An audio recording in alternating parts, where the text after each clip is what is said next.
Welcome back to my channel 24। আজি আমি গৈছিলোঁ বড়োসকলৰ বাপ্তিষ্ট খ্ৰীষ্টানসকলৰ এটা প্ৰগ্ৰাম আছিল।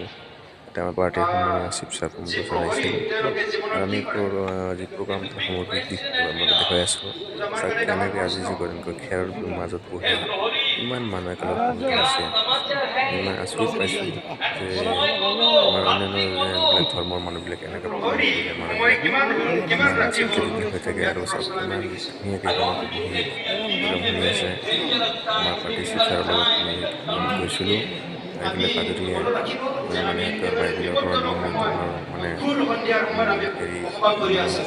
ধৰ্মীয় কথাবিলাক কৈ আছে আৰু এটা ভাল এটা প্ৰগ্ৰাম, ইমান ধুনীয়া আৰু ভাল চাৰিওফালে বহুত ভাল লাগিছে। এই পাদুৰীয়ে একেবাৰে বাইবেলৰ পৰা কিবা শুনি আছে, পৰিকল্পনা শুনি আছে। চাওক, ভিডিঅ'টো সম্পূৰ্ণকৈ চাব।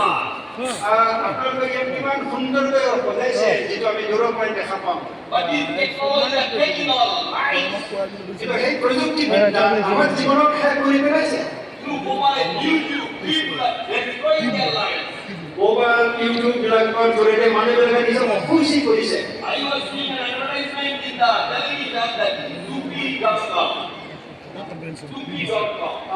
আপোনালোকে টেলিভিশ্যন দেখিছে UP.com, আপোনালোকে যে লুডো গেম আৰু লাখ লাখ আমি ৰোগী দেখা পাওঁ। এইটো মিডিয়াত আহি থাকে মাধ্যমত, আৰু আপোনালোকে সেইবিলাকৰ জৰিয়তে নিজৰ জীৱন কৰি পেলায়।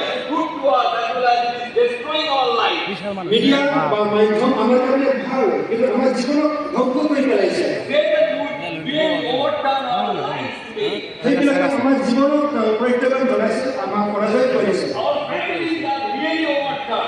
আমাৰ পৰিয়ালবিলাকক সেইবিলাকে আমাক পৰাজয় কৰিছে। আমাৰ কিছু কাৰ্য সঁচাই মানে আমাৰ নিষ্ফল হৈছে।